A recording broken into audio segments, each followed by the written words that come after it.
அனைவருக்கும் வணக்கம். இந்த சாப்டரில் காம்பஸ் சர்வேயிங், அதில் 2 டைப்பான காம்பஸ் இருக்குது. அதாவது காம்பஸ் சர்வேயிங்னா என்னென்னா, ஒரு ஆங்கிள் மெஷர்மெண்ட் பண்ணுறதுக்காக யூஸ் பண்ணுற ஒரு இன்ஸ்ட்ருமெண்ட். அதில் மேக்னெட்டிக் நீடில், கிராஜுவேட்டட் சர்க்கிள், இதை இல்லாமல் இன்னும் சில பாகங்கள் அதில் இருக்குது. ஸோ லைன் ஆஃப் சைட்டை பேஸ் பண்ணி நம்ம இந்த காம்பஸ் மூலமாக ஆங்கிள் மெஷர் பண்ண முடியும். இதில் பிரிஸ்மட்டிக் காம்பஸ், சர்வேயர் காம்பஸ் அப்படின்னு 2 காம்பஸ் இருக்குது. இந்த பிரிஸ்மட்டிக் காம்பஸை பொறுத்தவரை 0 டிகிரி சவுத்துலேருந்து வெஸ்ட்டுக்கு 90 டிகிரியும், நார்த்துக்கு 180 டிகிரியும், ஈஸ்ட்டுக்கு 270 டிகிரியும் வர மாதிரி அந்த காம்பஸ் செட் பண்ணியிருப்பாங்க. இந்த காம்பஸ் மூலமாக ஹோல் சர்க்கிள் பேரிங் மட்டும் மெஷர் பண்ண முடியும்.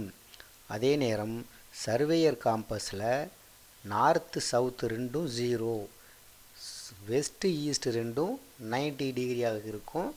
இது குவாட்ரண்டல் பேரிங் மெஷர் பண்ணுறதுக்காக இந்த காம்பஸ் பயன்படுத்தப்படுது. என்கிரேவ்டு இன்வெர்டட் இந்த பிரிஸ்மட்டிக் காம்பஸில் ரீடிங் என்கிரேவ்டு இன்வெர்டட், இதில் இன்வெர்டடாக இருக்கும், இதில் டைரெக்டாக எரெக்ட் பண்ணியிருப்பாங்க. பிரிஸ்மட்டிக் காம்பஸில் நீடில் ப்ராட் டைப் இல்லையா? அதே நேரம் does not act as a index. இந்த சர்வேயர் காம்பஸில் edge bar type act as a index. இதில் ரிங் அட்டாச்டு வித் நீடில். பிரிஸ்மட்டிக் காம்பஸில் என்னது, ரிங்கில் நீடில் அட்டாச் பண்ணியிருப்பாங்க. சர்வேயர் காம்பஸில் ரிங்கு அட்டாச்டு வித் பாக்ஸ். எப்படி அட்டாச்டு வித் பாக்ஸ். அதே நேரம் ரிங் ரொட்டேட் ஆகாது, இதில் ரிங் ரொட்டேட் ஆகும். Prismatic compass object vane, vertical hair plus metal vane இருக்கும். அதே சேம் தான் சர்வேயர் காம்பஸ்லேயும். ஐவேனை பொறுத்தவரை அதே தான், மெட்டல் வேன் ப்ளஸ் ஸ்லிட்டு, இதுலேயும் அதே தான் இருக்கும். ரீடிங் இந்த பிரிஸ்மட்டிக் காம்பஸில் ப்ரிஸம் மூலமாக ரீடிங் பார்க்க முடியும்.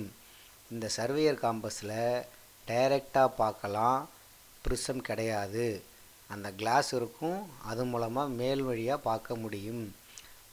இந்த பிரிஸ்மட்டிக் காம்பஸில் ரீடிங் எடுக்கிறதும் சைட்டிங் பண்ணுறதும் சேம் டைமில் செய்யலாம். சர்வேயர் காம்பஸில் ரெண்டும் சைமல்டேனியஸாக செய்ய முடியாது. ஏன்னா ஃபஸ்ட்டு சைட்டிங் பண்ணணும், அதுக்கப்புறம் தான் அந்த ரீடிங்கை நம்மளால் பார்க்க முடியும். பிரிஸ்மட்டிக் காம்பஸ் ட்ரைபாட் இல்லாமலே நம்ம பிரிஸ்மட்டிக் காம்பஸை ஹேண்டில் பண்ண முடியும். ஆனால் சர்வேயர் காம்பஸ் கண்டிப்பாக ட்ரைபாட் வேண்டும். அப்போ தான் சர்வேயர் காம்பஸை நம்மளால் ஹேண்டில் பண்ண முடியும். ஸோ இந்த விஷயங்கள் தான் பிரிஸ்மட்டிக் காம்பஸுக்கும் சர்வேயர் காம்பஸுக்கும் உள்ள டிஃப்ரென்ஸ்.